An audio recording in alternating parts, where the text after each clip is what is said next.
तो दिल्ली में कोरोना के केसेस तो कम हो रहे हैं।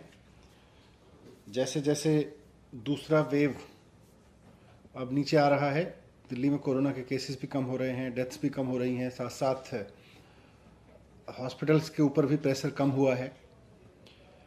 दूसरी तरफ दिल्ली सरकार बहुत तेज़ी से और बहुत सफलता से वैक्सीनेशन का प्रोग्राम चला रही है।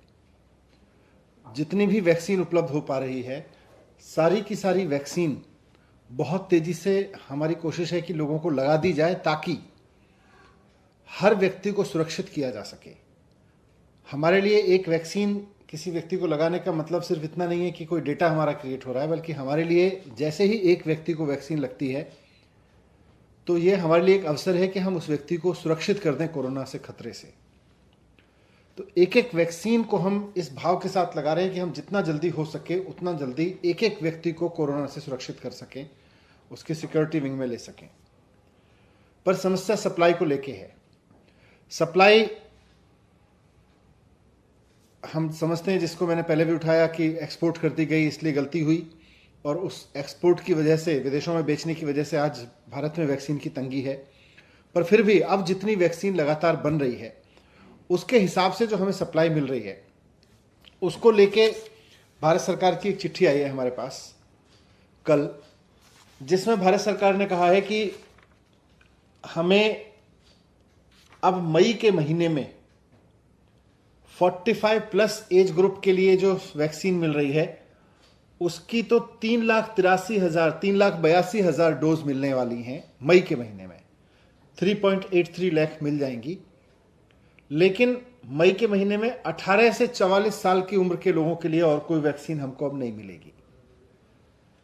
तो हमने केंद्र सरकार से रिक्वेस्ट किया है कि दिल्ली सरकार ने 45 वर्ष से ऊपर के लोगों के लिए भी वैक्सीन का प्रोग्राम बहुत तेजी से चलाया है, और 45 वर्ष से नीचे के लोगों के लिए भी वैक्सीन का प्रोग्राम बहुत तेजी से चलाया है। आज से दिल्ली के सरकारी स्कूलों में 45 वर्ष से ऊपर के लोगों के लिए जो वैक्सीन का प्रोग्राम चल रहा था पहले हॉस्पिटल और डिस्पेंसरीज में, उसको भी वहां शिफ्ट करना शुरू कर दिया गया है और बहुत स्मूथ वो फंक्शन कर रहा है। वहां बाकायदा हम लोगों का वॉक इन, यानी कि जिसका कोई रजिस्ट्रेशन नहीं है उसका भी रजिस्ट्रेशन कर रहे हैं। तो ये बहुत सफलतापूर्वक चल रहा है। इसमें केंद्र सरकार से भी हमें सहयोग की अपेक्षा है और हमें और वैक्सीन चाहिए। अभी हमारे पास अगर देखें तो दिल्ली के पास में जो 45 वर्ष से ऊपर के लोग हैं उनके लिए अगले 4 दिन की वैक्सीन है, लेकिन जैसा केंद्र सरकार ने कहा कि वो तो जल्दी और 3 लाख वैक्सीन, 3.25 लाख वैक्सीन मिल जाएगी लगभग। 18 से 44 उम्र के लोगों के लिए भी हमारे पास में आज के बाद केवल 3 दिन के लिए वैक्सीन बचेगी, तो वो भी हमें उपलब्ध कराएं। मैंने आज भारत सरकार को चिट्ठी लिखी है जिसमें उनसे मैंने 3 रिक्वेस्ट की हैं। मैंने उनसे एक रिक्वेस्ट किया है कि 18 से 45 साल के लोगों के लिए भी हमें और वैक्सीन उपलब्ध कराएं, जैसे कि आप हमें 45 साल से ऊपर के लोगों के लिए करा रहे हैं। उसको सरकार खरीदने को तैयार है, लेकिन उपलब्ध तो कराएं, और कम से कम उतनी तो उपलब्ध कराएं जितनी 45 साल से ऊपर के लोगों के लिए दी जा रही है। क्योंकि 45 साल से ऊपर के लोगों के लिए जैसे आपने अभी 3,83,000 और दी है, तो वैसे ही 45 साल से छोटे उम्र के लोगों के लिए भी आप हमें 3,83,000 या 4 लाख वैक्सीन और दे दें तो हम इतने लोगों को साथ साथ और लगा सकते हैं। वरना हमें 4 दिन के अंदर अंदर अपने ये सेंटर्स बंद करने पड़ेंगे। आज से 3 दिन में हमको 18 से 45 सेंटर, 18 से 45 उम्र के वर्ग के लिए जितने हमने वैक्सीनेशन सेंटर खोले थे, ये अब खाली पड़ जाएंगे। इसके बाद हमको ये बंद करने पड़ेंगे। तो पहला रिक्वेस्ट तो उनसे ये किया है कि आप हमें जितनी वैक्सीन हमें 45 साल से ऊपर के लोगों के लिए दे रहे हैं, कम से कम उतनी वैक्सीन हमें 45 साल से कम उम्र के लोगों के लिए भी उपलब्ध कराएं। पहले तो रिक्वेस्ट ये है। दूसरा हमने रिक्वेस्ट किया है, हम समझते हैं कि वैक्सीन का प्रोडक्शन अभी एक समस्या है, उसमें मैनेजमेंट में जो भी कमी रह गई, लेकिन है।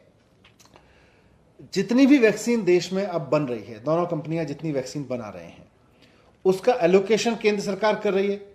50% लेके 45 ईयर्स के लिए अपने आप देती है और 50% कहती है राज्य सरकार खरीद ले। तो इसका एलोकेशन का पूरा डेटा सार्वजनिक हो, इसमें ट्रांसपेरेंसी होनी चाहिए कि किस राज्य को 45 साल से ऊपर के लोगों के लिए कितनी वैक्सीन दी है, 45 साल से नीचे के लोगों के लिए कितनी वैक्सीन दी है, वो एलोकेशन का डेटा ट्रांसपेरेंट होना चाहिए। और इसमें भी क्योंकि अभी दिल्ली के लिए सरकारी सिस्टम में कितनी जा रही है और प्राइवेट में कितनी जा रही है, ये भी जानना जरूरी है। तो अगर कंपनियां प्राइवेट को सप्लाई कर रही हैं तो हमें ये भी बताती रहें कि उन्होंने सरकार को कितना दिया है, प्राइवेट को कितना दिया है पूरे देश में।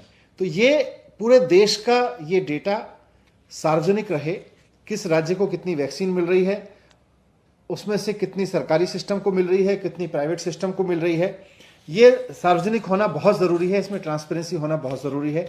जिस तरह से ऑक्सीजन के एलोकेशन को लेके केंद्र सरकार ने ट्रांसपेरेंसी बरती और हर एक राज्य का डेटा हर एक राज्य को पता है कि उसके हिस्से में इतनी ऑक्सीजन आई या आ रही है, वैसे ही सब राज्यों का वैक्सीन डिस्ट्रीब्यूशन का डेटा भी, अलॉटमेंट का डेटा भी पूरा होना चाहिए, ट्रांसपेरेंट होना चाहिए। और तीसरी चीज़ हमने उनसे रिक्वेस्ट किया है कि जिस तरह से आपने हमें चिट्ठी लिख के ये बताया है कि मई के महीने में हम आपको 45 ईयर की इतनी वैक्सीन देंगे, तो उसी तरह से जून और जुलाई का भी बता दें, ताकि हम फिर अपना पूरा प्रोग्राम, अपना पूरा सिस्टम उसी हिसाब से बना लें, हम अपनी पूरी योजना इसके हिसाब से बना लें कि हम मई के साथ साथ जून और जुलाई में भी कितने लोगों को और किस तरह के कितने सेंटर्स खोलने की जरूरत पड़ेगी, कितने सेंटर्स हम चलाएंगे, ये सब हम अपना प्रोग्राम बना के रखें। तो ये तीनों रिक्वेस्ट मैंने उनसे की हैं। 18 से 44 साल के लोगों के लिए और वैक्सीन चाहिए, कम से कम इतनी तो चाहिए जितनी 45 साल से ऊपर के लिए लोगों के लिए दे रहे हैं। दूसरा, पूरा एलोकेशन का डेटा वैक्सीन का ट्रांसपेरेंट होना चाहिए। और तीसरा, अगले 2 महीने के लिए भी कितना एलोकेशन आएगा वो भी अगर हमें अभी एडवांस में पता चल जाएगा तो हम उसी के हिसाब से अपना आगे का प्लान बना सकते हैं। Thank you.